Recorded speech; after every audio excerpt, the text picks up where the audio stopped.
નમસ્કાર, જય હિન્દ, જય ભારત. આપ સૌને મારા જય શ્રી કૃષ્ણ.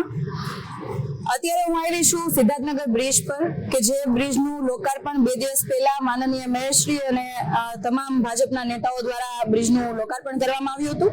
આ બ્રિજ તમે જોઈ શકો છો કે જે જગ્યાએથી બ્રિજ ચડે છે, જ્યાં પૂરો થાય છે ત્યાં આગળ જવાનો રસ્તો જ નથી.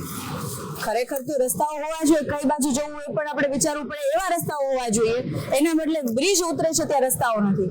આ બ્રિજનું કામ ખાતમુહૂર્ત 2022માં થયું હતું અને અત્યારે 26 આવતા માંડ પૂરું થયું. અને આ કામની સાથે સાથે આગળ જે રસ્તો બંધ થાય છે ત્યાં રેલવે ઓવર બ્રિજનું કામ 2019માં વર્ક ઓર્ડર અપાઈ ગયો હતો. એટલે એનો મતલબ એવો થાય કે 17-18માં આયોજન કર્યું હશે ને ત્યારબાદ આયોજનના અંતે 2019માં આ કામ મંજૂર થયા બાદ ટેન્ડર અપાઈ ગયું હતું, વર્ક ઓર્ડર અપાઈ ગયો હતો. 2019 થી લઈને આજે 2026 ચાલી રહ્યું છે અને અત્યાર સુધી આ રેલવે ઓવર બ્રિજના કોઈ જ ઠેકાણા નથી. ક્યાં એનો પ્રોજેક્ટ પહોંચ્યો છે, શું આયોજન છે, કઈ જ ઠેકાણા નથી.